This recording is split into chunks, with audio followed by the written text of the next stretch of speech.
Hi folks, welcome to another episode of our video podcast. Jim Thompson and Douglas Mackenzie here again to tell you about our subject tonight. Our great friend and crony Billy Horne tragically passed just over a year ago. We'd been trying to persuade Billy to be a guest on My Life with Robert Burns for some time, but Billy preferred to do his talking through the words of Burns himself. So this is our tribute to Billy Horne, his life with Robert Burns. Hi folks, we thought what we'd do in relation to this was ask a few of Billy's cronies in the Burns movement to speak about him, his abilities, and the way he, like no one else, in my humble opinion, could deliver a reading of Robert Burns. So here's a couple to start with. And first one's a newcomer crony. Another one, I think he comes from the other end of the world. But the minute you see him, you'll know who he is. So just welcome Willie Walsh and Jimmy Law. I first met Billy Horne at a Robert Burns whistle competition at the Friars Cars Hotel, where Billy was the easy winner. I got to know him better when he joined the Burns Club Brothers Zoom group during the COVID lockdown. Billy's knowledge of Robert Burns was absolutely phenomenal. It didn't matter what question came up, Billy had the answer. Billy's rendition of the Cotter Saturday Night is the poem I will always remember him by. There are a lot of good readers of Robert Burns' works, but Billy Horne was in a class of his own. A Tribute to Willie Horne by Jimmy Law. I was lucky and privileged to meet Willie Horne at two separately run Burns suppers at the Bachelors Club. Firstly, when Willie lived in Preston Pans, he attended with Cammy Goodall at the Lanarkshire Boys Supper, chaired by John Haining. Tremendous talent from the speakers and readers, not least Willie Horne. Secondly, the Ayrshire Boys had their suppers there too, chaired by Joe Kennedy, so I was blessed to be in Will's company many times at these prestigious occasions. I was gobsmacked by Willie's knowledge and his incomparable delivery of dozens of poems, both by Burns, and Willie's knack of enthralling us all with very humorous and original works by other Scots poets, even to remaster poems to his own making and style. And when he relocated to live in Girvan, we were all so very grateful to meet up with Willie at many more local events. On my last meeting with him, it was at the New Cumnock Inter-Club Night, shortly before he so tragically died.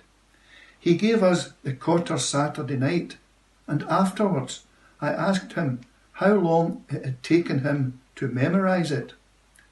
Less than a week, was Willie's reply. Proof of his immense talent. However, his quiet, amiable and friendly manner endeared him to me, and I know also to all who were fortunate enough to be in his wonderful company. Thank you, Willie Horne. The poem I have for you today is a Cotter's Saturday Night. My loved, my honoured, much respected friends, no mercenary bard his homage pays, with honest pride I scorn each selfish end. My dearest meed, a friend's esteem and praise, to you I sing in simple Scottish lays, the lowly train in life's sequestered scene, the native feelings strong, the guileless ways, what Aiken in a cottage would have been. Ah, though his worth unknown, far happier there, I ween. November chill blaws loud wi' angry sough. The shortening winter day is near a close, the miry beasts retreating for the pleugh, the blackening trains o' craws to their repose. The toil-worn Cotter for his labour goes.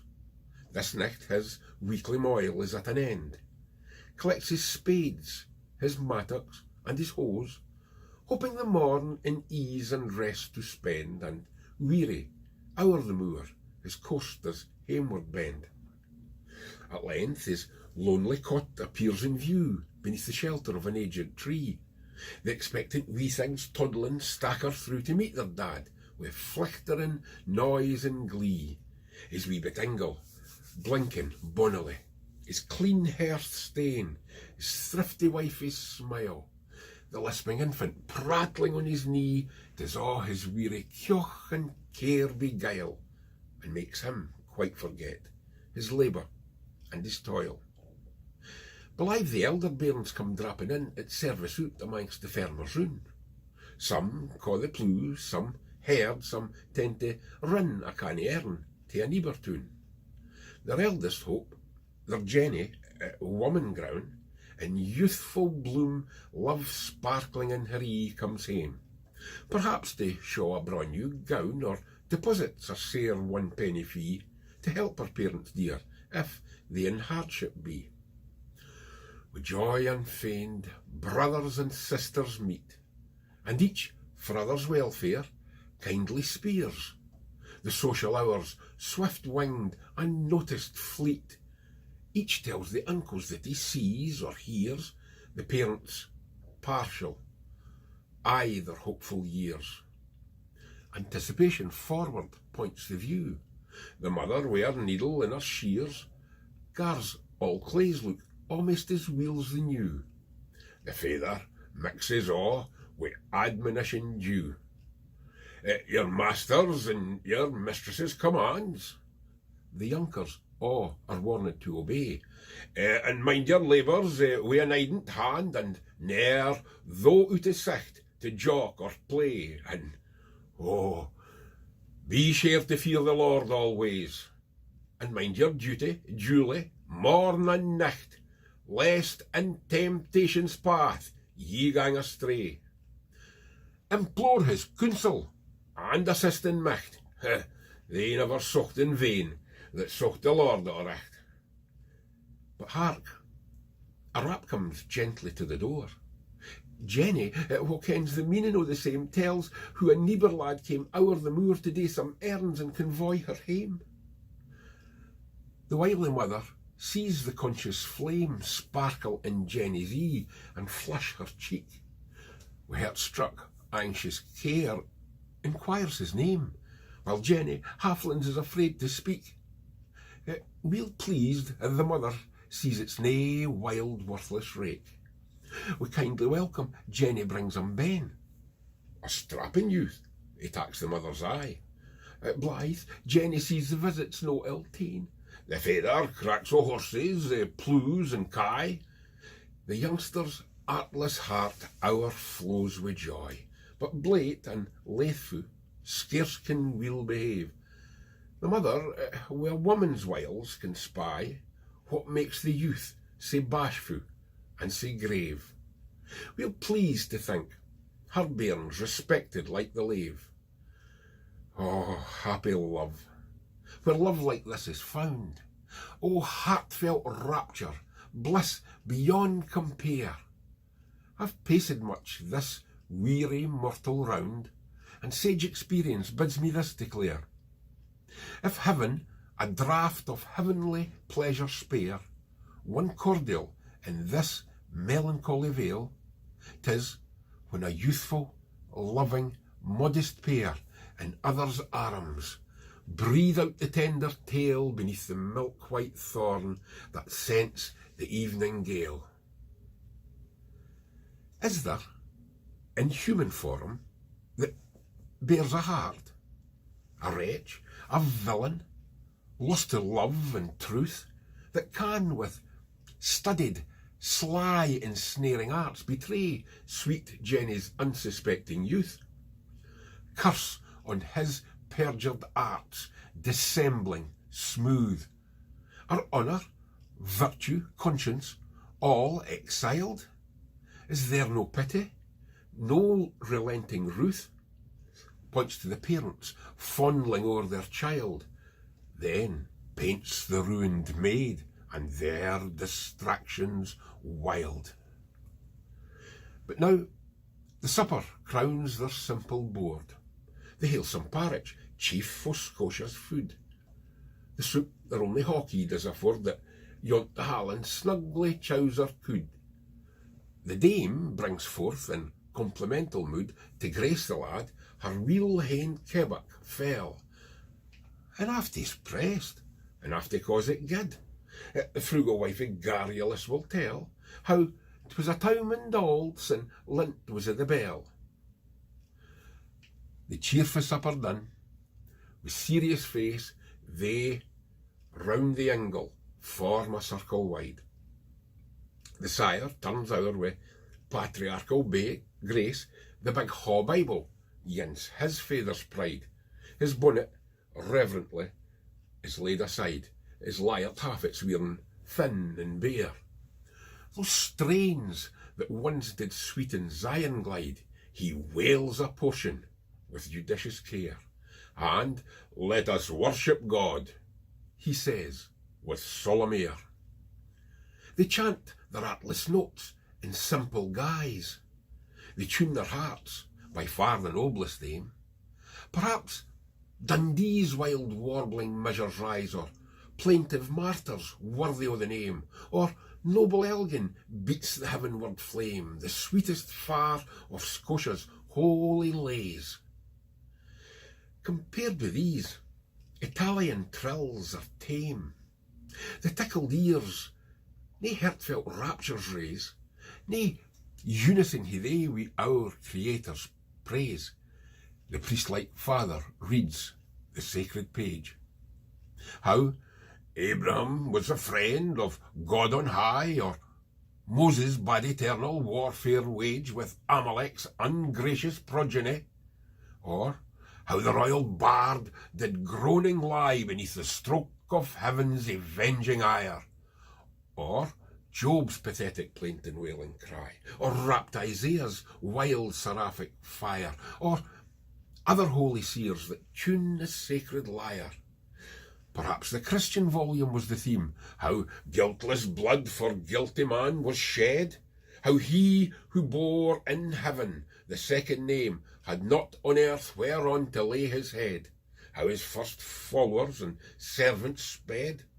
The precept sage they rode to many a land, how he who lone in Patmos banished saw in the sun a mighty angel stand, and heard great Babylon's doom pronounced by heaven's command. Then, kneeling down to heaven's eternal King, the saint, the father, and the husband praise. Hope springs exulting on triumphant wings, that thus they all should meet in future days. There, ever bask in uncreated rays, no more to sigh or shed the bitter tear, together hymning their Creator's praise in such society, yet still more dear, while circling time moves round in an eternal sphere. Compared with this, how poor religion's pride in all the pomp of method and of art, when men display to congregations wide devotions, every grace, except the heart. The power incensed, the pageant will desert, the pompous strain, the sacerdotal stole. But haply, in some cottage far apart, may hear, weel pleased, the language of the soul, and in his book of life the inmates poor enroll. Then homeward all take off their several way. The youngling cottagers retire to rest.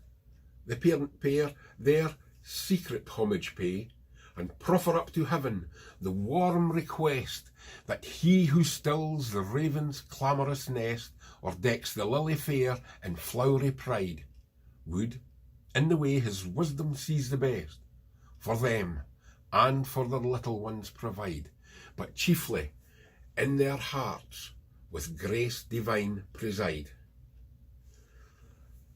from scenes like these, old Scotia's grandeur springs, that makes her loved at home, revered abroad.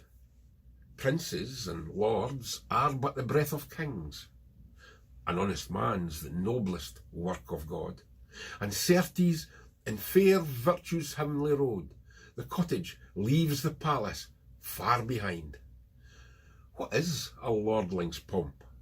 A cumbrous load, disguising oft the wretch of humankind, studied in arts of hell, in wickedness refined.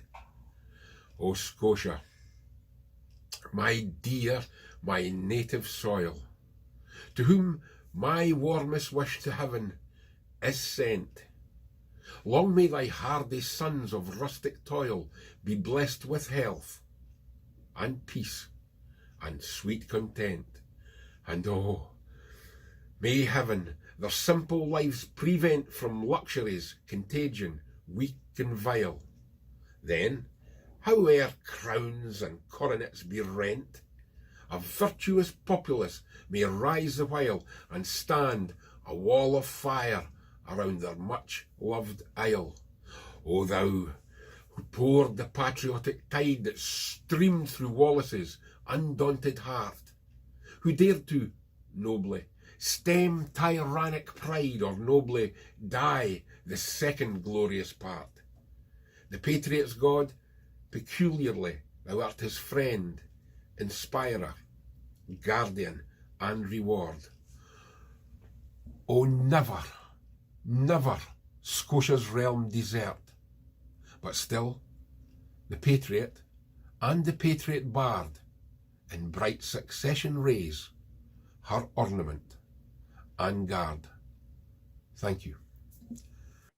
Well, there we are, folks.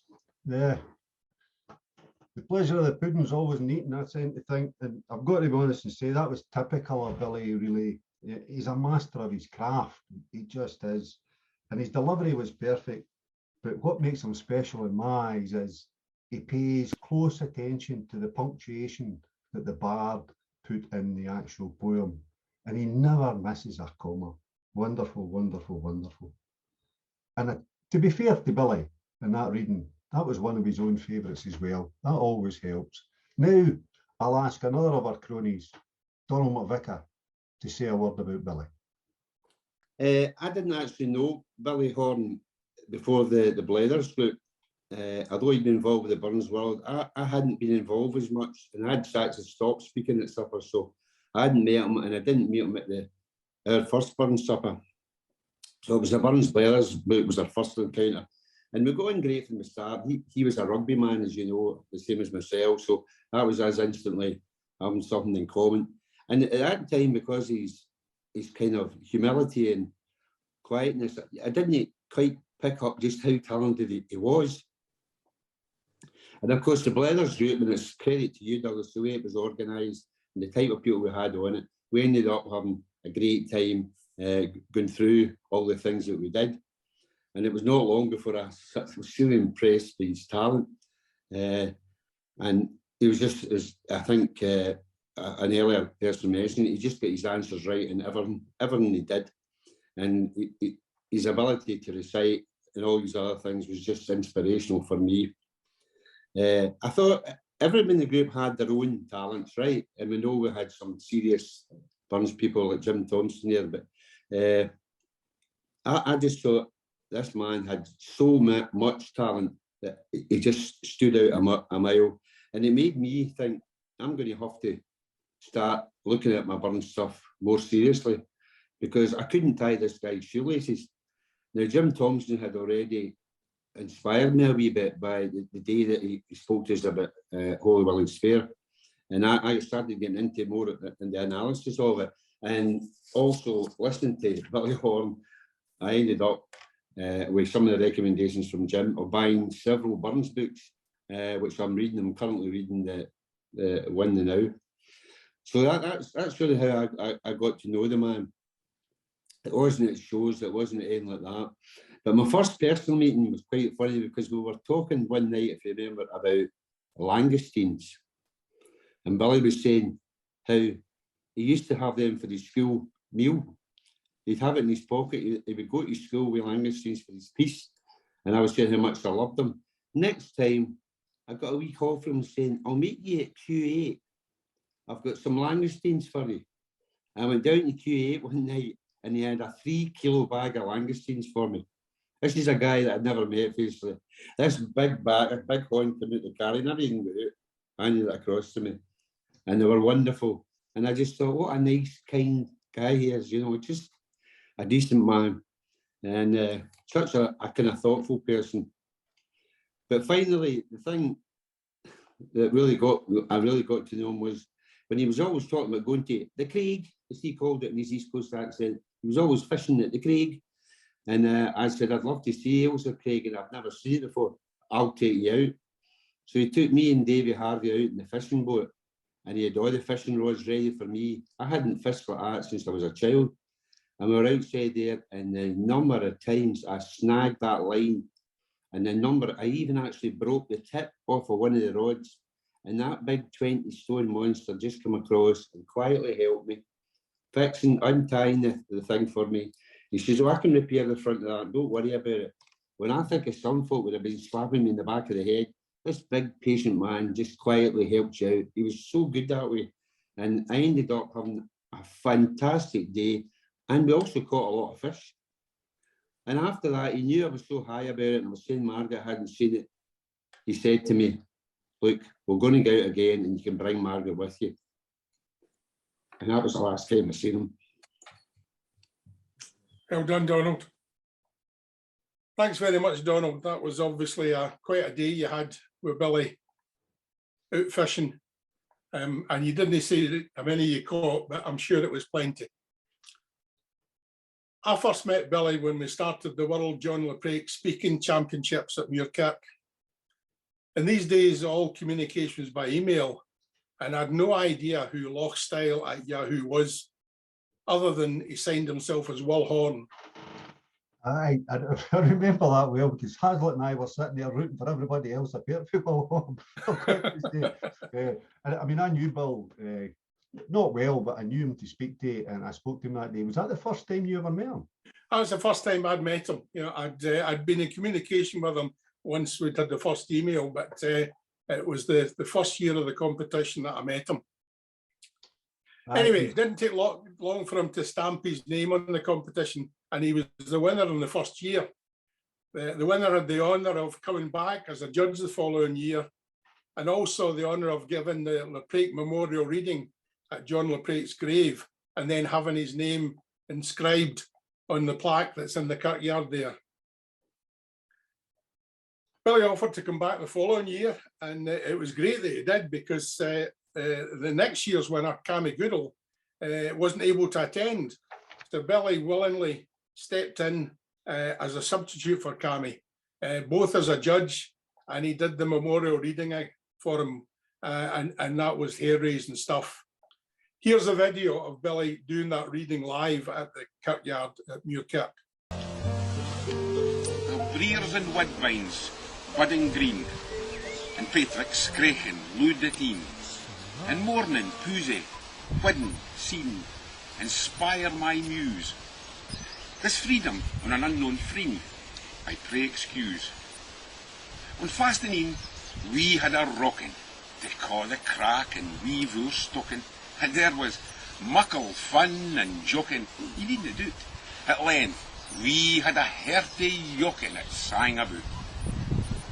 There was he sang, among the rest, a bin them all it pleased me best, that some kind husband had addressed to some sweet wife. It thrilled the heartstrings through the breast, all to the life.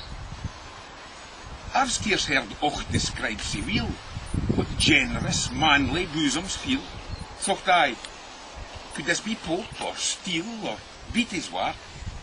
They told me it was an unknown chield about Muirkirk. It put me fidging fain to hear it, and say about them there I speered. Then all that kent him round declared he hadn't jied, and nane excelled it, few come near it, it was sae fine. That set him to a pint o' ale, and either douce or merry tale, or rhymes and signs he'd made himself, or witty cotches. Between Inverness and Teviotdale he had few matches. Then up I got, and swore an oath, though I should pawn my plew and graith, or dee a cadger powny's date at some dyke back. A pint and Jill, I'd gie them baith to hear your crack.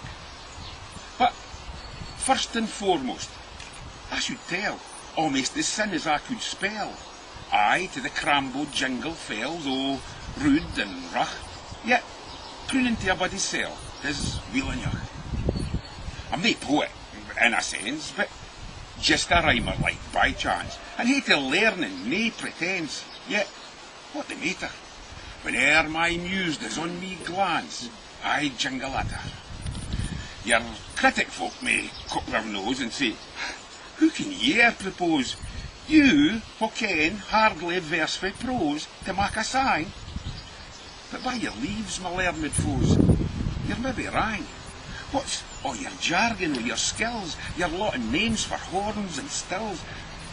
If honest nature made you fools, what sares your grammars?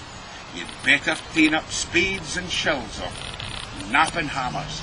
A set o' dull, conceited hashes, confuse their brains in college classes, the gang in sticks, and come out asses, plain truth to speak, and sign, they think to climb Parnassus by dint o' Greek.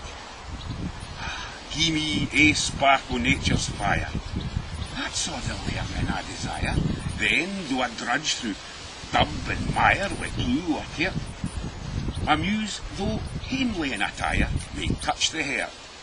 Oh, for a spunk o' Allen's glee, or Ferguson's, the bald and slee, or bright with praise, my friend to be if I can hit it. That would be the leer enough for me if I could get it.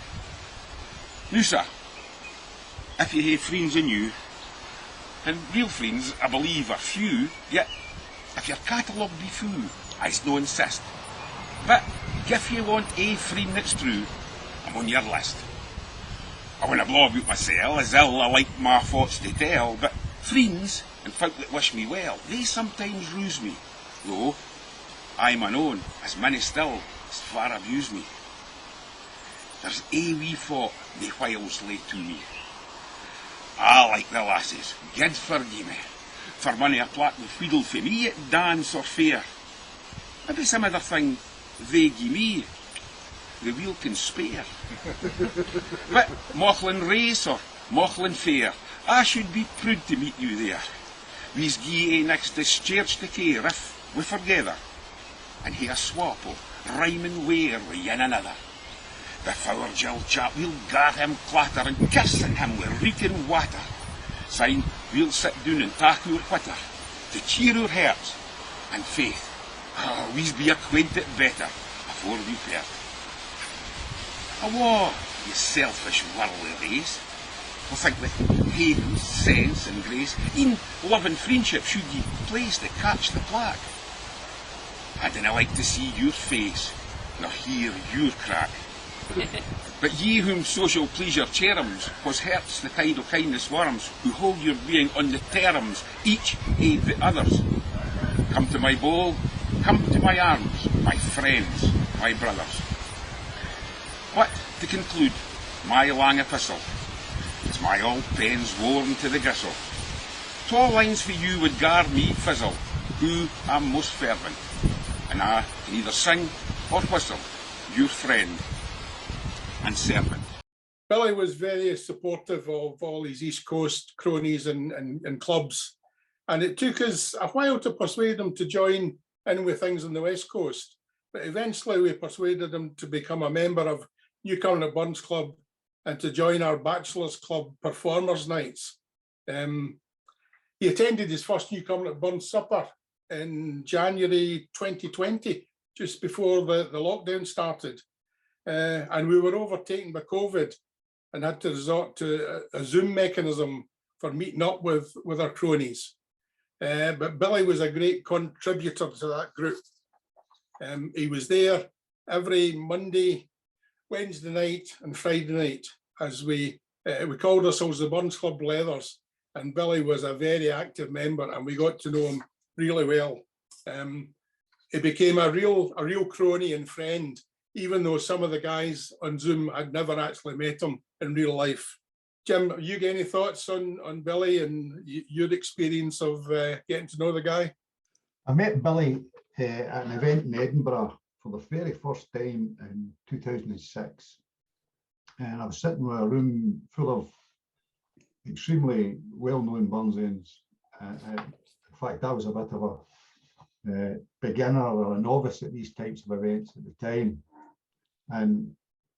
But having been involved in Burns for very many years, I knew what a good reader was, somebody who could recite with class.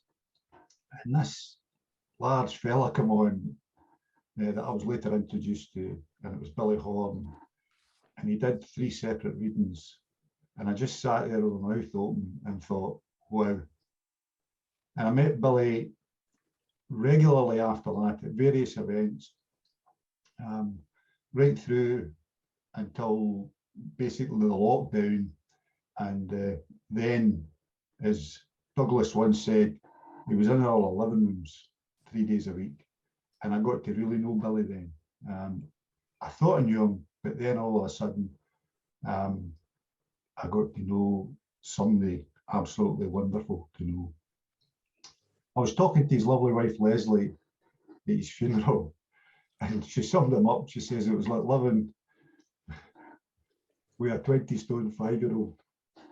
And I started laughing. She says, no, Jim, I'm serious. She says, a romantic night out for Billy was the two of us in a bed, him at one end, me at the other, both of us with Burns books in our hands. And I could picture that. And I thought to myself, you know, we're missing him, but what that lovely, lovely lassie's going through, I just couldn't imagine. However, my one abiding memory of Billy Horne was a recitation of one of my favourite poems. And I've heard lots of really good readers doing it, and no criticism to them, but Billy was on a different level when it came to the Holy Fair. And whatever else happens in this podcast, we must let you hear a bit of the Holy Fair done by the master, Billy Horne. Upon a summer Sunday morn, when nature's face is fair, I walked forth to view the corn and snuff the collar air. The rising sun, our gossin mares with glorious licht was glinting. The hares were hurtling down the furze. The lavrocks, they were chanting fu sweet that day. As lixomly I glowered abroad to see a scene sae gay. 3 hisses early at the road come skelping up the way. Twa had manteels o' doleful black, but yin wi' light linen. The third that gied away aback was in the fashion shining, fu gay that day.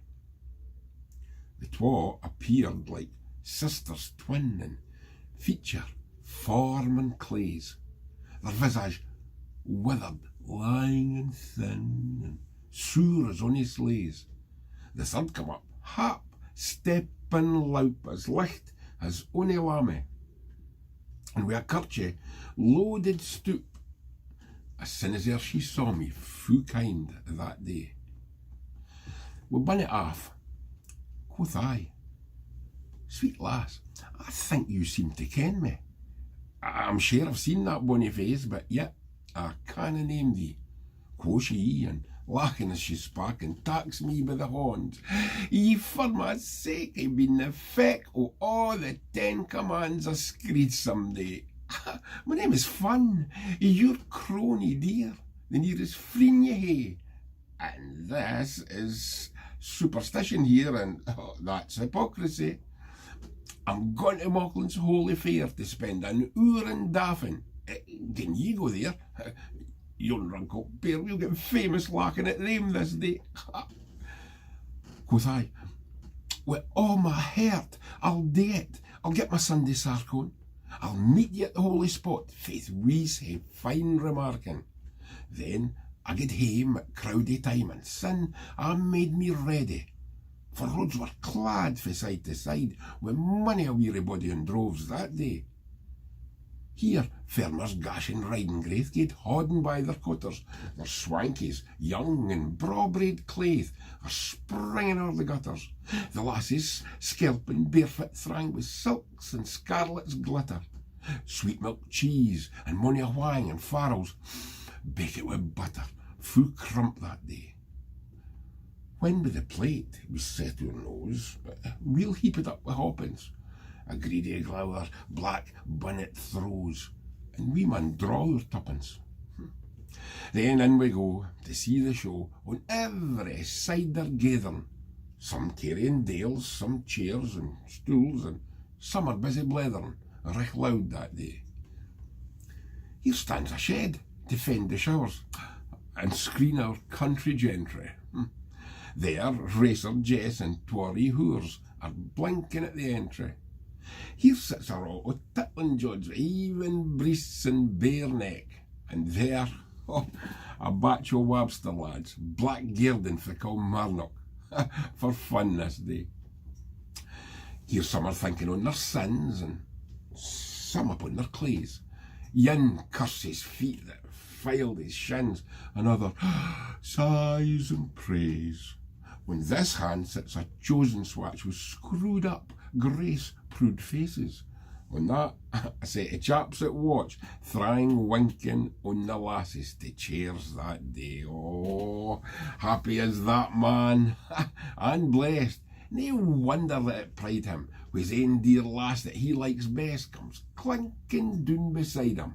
With arm reposed on the chair back, he sweetly does compose him, which by degrees slips round her neck and's loof upon her bosom, unkenned that day.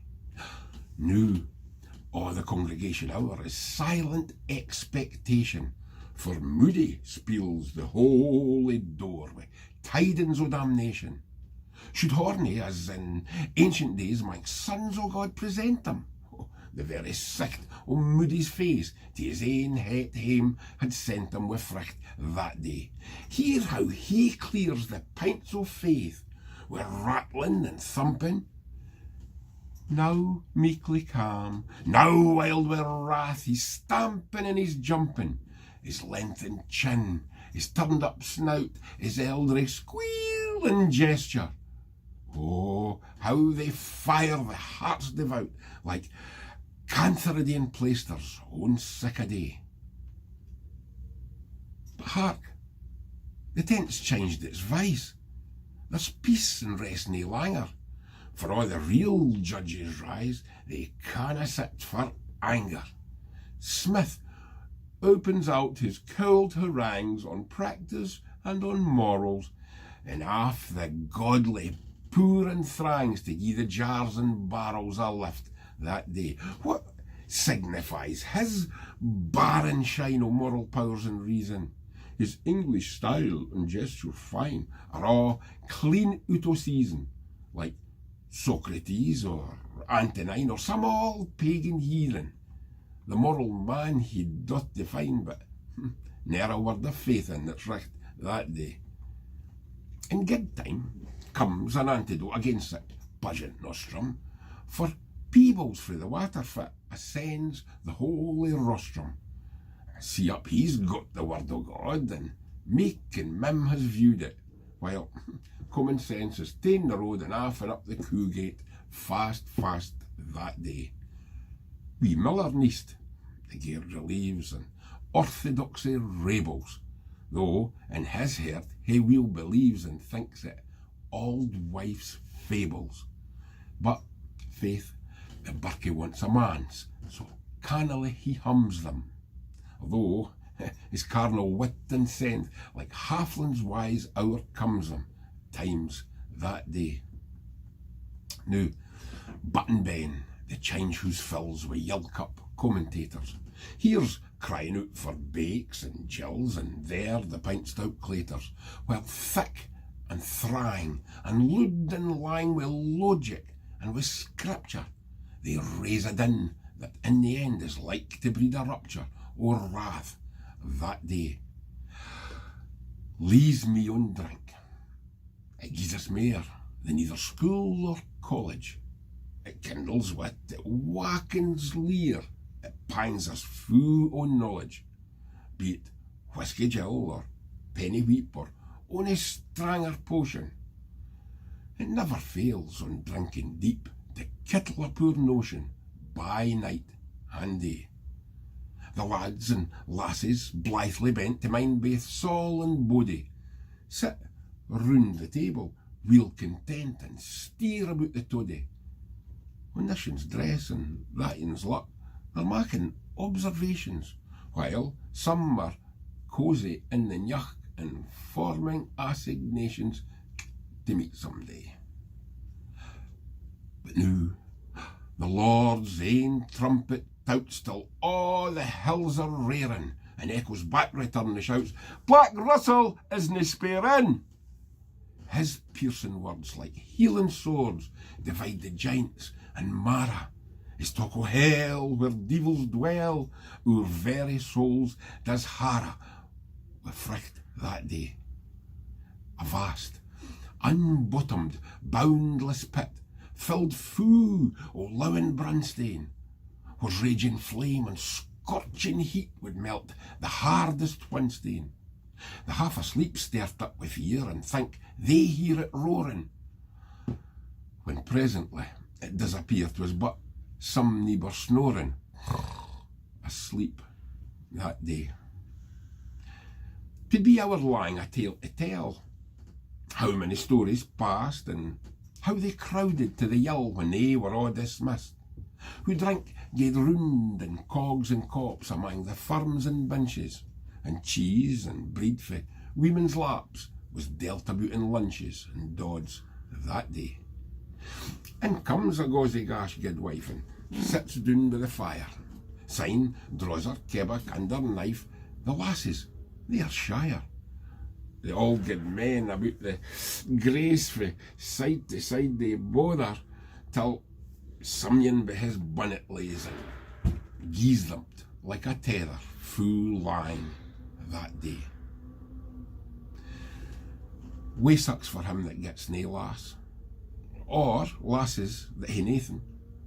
Sma need has he to say a grace or melvy his braw cleathing. Oh, wives, be mindful, yinch yoursel, who bonny lads you want it, and dinna for a kebbuck heol that lasses be affronted on sic a day. Now, clinkum bell wi' rattling tow begins to jow and croon. Some swagger hame the best they dow, some wait the afternoon. At slaps the billies halt a blink, till lasses strip their shoon. With faith and hope and love and drink, they're on famous tune for crack this day. Who many hearts this day converts, o sinners and o lasses, their hearts sustain, gin nicht gain, as saft as ony flesh is. There's some are full of divine, there's some are full of brandy, and many jobs this day begins may end in Hochmagandi some other day. Thank you. I consider myself very, very fortunate to have been able to call Big Will Horne a very good friend, and he was a very good friend.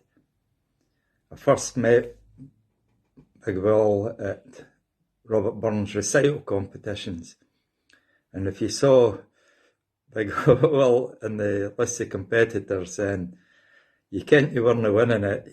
If you got second place, that was as good as you could get, because in my honest opinion, he was the finest reciter of Robert Burns that I've ever met. Just in a different league. He's so natural, so talented. He was brilliant. I've got many happy memories over the pandemic. We met with the Burns Club Leathers 3 times a week, and the laughs and stories, fun we had was warmed the heart during those difficult times. My lasting memory of all was in the 21st of July 2021. It was the anniversary of the death of Robert Burns, and we'd both been asked to help entertain at a special event up at Alloway Cottage. There'd be 6 people reciting and a couple of musicians, and Willie invited me up to stay with him and his good lady Leslie, and he says, if it's a good day, come up early and I'll take you fishing. Sure it was a beautiful day, one of the best days of the year. So we got on Will's boat and went out in the back of the Ailsa Craig, and we sat and fished for a couple of hours, and it was brilliant. Big canny friend, and if I tangled up my line, he just fixed it for me and pulled out another fish. And that was a great afternoon. When we went to the supper at night, the 6 reciters had to do a couple of turns each. One was a Burns one was a fun one. And Big Will was my granddad's first funeral. It's brilliant, hilarious. If you've not heard it, look it up. He did the Twa Dogs with Cammy Goodall. Again, a spectacular performance. The grand finale that evening, the 6 of us had all to do a couple of slots of Tam O'Shanter. And one of Willie's slot was Their Breeks of Mine, my only pair that yins with plush, a good blue hair. Well, Will had let me into a secret, if you like, back at the house. He showed me this wee pair of tartan boxer shorts that looked like a kilt, and he'd a pair of rip-off trews. Well, when I had to gain them off my hurdies, he ripped the trews off, and the women in the marquee were they were ending there. So such fun, and that's my special memory of Big Will. He's sadly missed by all his many, many friends, and I'll never ever forget him. God bless you, Willie. Thank you. I would have given them half my Sundays.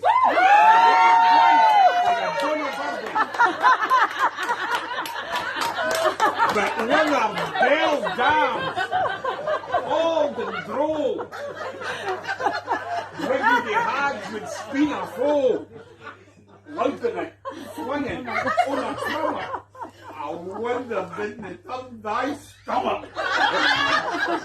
Well, that was a great tribute from Bobby, but Bobby mentioned that Billy's talent extended way beyond Burns to other poets and other poems. And a great example of that was Grandpa's First Funeral, which Billy had adapted from an earlier poem to suit his own surroundings.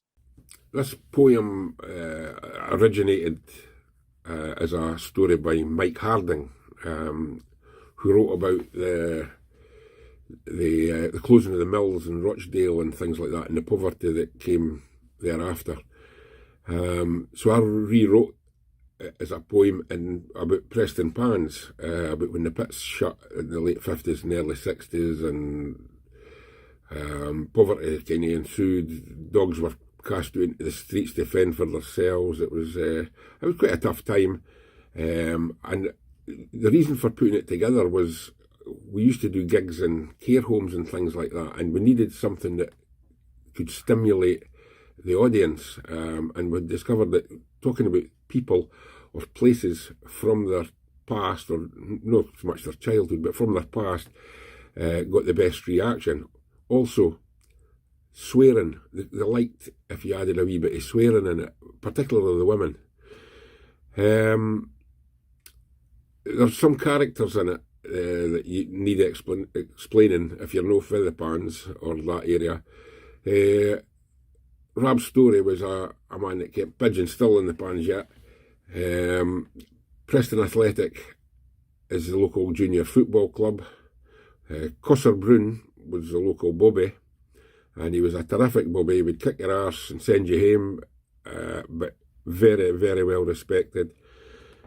Johnny Antonelli was the chip shop at the bottom pans, and he had a relation with the same kind of chip shop at the top pans. Sam Burns is still there to this day. I don't know quite how to describe Sam Burns. House clearances, rag and bone man, antiques dealer, you name it. And Ayreswind is this kind of main crossroads in the bottom pans. If you were to go east for there, you would come to Preston Pans Cemetery. And if you go to the west along the shore for considerable distance, you come to Seafield Crematorium. All parts of the poem. So it's called Grandad's First Funeral, and it goes like this. It was black as a picnic on Meady Mill Bing the day that my grandad dropped dead. Work was as scarce as rocking horse shite. No a church roof for miles had lead. It was that called that the flame on our cannel got frozen yin Wednesday night. We had to warm it up in the oven afore we could get it to licht. Some brass monkeys sang carol soprano outside. You could hear them all cursing and swearing as they wanted round lost in the cold and the frost, because they couldn't find their bearings. On Sunday, our chicken for dinner was a pigeon off Rab Story's ducat, but my da pumped it up with a bike pump hour hard, and it buggered off afore we could cook it. What will we hae for tea noo, da? Asked our mother, picking her nose. Hard-boiled eggs will do me, said my da. You can't get your fingers in those. You see, we couldn't afford to kill our chicken, so we used to boil water up hot, and with bunches of peas tied round its knees, it paddled about on the top. My granda had mortgaged his pension till 2024, while my gran in her vest was doing her best with a red licht abin the coal cellar door. I can't stand nae mair, cried my da, and a mad licht shone in his glass eye. Will you defraud the insurance? I want yon volunteer for to die. Well, my ma said she would, but she was busy. Our Tam's library book was due back. June said she would, but her and her mates had got tickets for Preston's next match. So we drew lots to settle the matter, but in that there was never nae doubt, for my da cut my granders in half with a bread knife just as he was pulling it out. "Am our all to die?" he cried, as he tried to nip out for a jar. "All right," says my da, "you don't need to die, just lie down and kid on that you are." So my granda lay down on the hearthrug, my ma got the doctor in, my gran ta'en out a bottle and some glasses and got him smashed on her home-made gin. He said, "Your father has died an unusual death, a rare case of tropical frostbite." And as he staggered out, we all heard a shout because he slipped and he fell in some dug shite. Now, I'm sorry about that, but there's really no very much that rhymes with frostbite. Well, no that you can slip in anyway. Our Tam ran round for the man for the prue. Gran got him smashed on her home-made gin. He paid out £4.10 in vouchers for Johnny's and said, "When are you burying him?" "Oh, we wasn't thinking on burying," said my gran. "I'd rather stuff him mysel, or wrap him in some of yon cling film stuff and keep him up on the big mantel shelf." No, that's illegal," said the man for the prue. "'Fraid Grandad'll need to be buried in a box and a shroud and consecrated ground." At this, Grandad looked a bit worried. Now, the man for the prue said he'd come to the cemetery just to make sure that things was done right. And as he staggered out, we all heard a shout, because he slipped in some of that stuff I told you about earlier. The doctor laughed and says, "I just did that." So the insurance man rubbed his nose in it. So, the pretend corpse had to be buried. So my dad got an old kipper crate. When the holes had been plugged in the wood, it looked good. With the plastic brass handles on, great. "We'll only bury you just till he's gone, then we'll dig you up." "Honest," Dad said. Take a bottle of gin for the bugger would get in and lie in the box and play dead. My gran looked in the box and said, "Oh, what a lovely corpse." Salt tears fell on her dripping and toast, till the body at rest stuck a hand up her vest, saying, "Now then, how's that for a ghost?" Well, we lifted the box onto Sam Burns's cart, and off to the cemetery we set. We followed on bikes, and all went quite right, till another burying we met. Cotter Brown was directing the traffic. Earswind had a fault with the lights. As he fell to the ground, the arms flaying around, 'cause he slipped in some more of that stuff, I know if he dugs in the pants. As big Cos hit the ground, the traffic flew round and the twa buryings got in a jam. Their driver took a poke at my dad with a wrench and got a kick in the nuts through our tam. Well, when we sorted it out, we'd got the wrong box. "We'll see nae mair o' him," my gran squealed. When their driver came round, our burying we found had gone to the Creme at Seafield.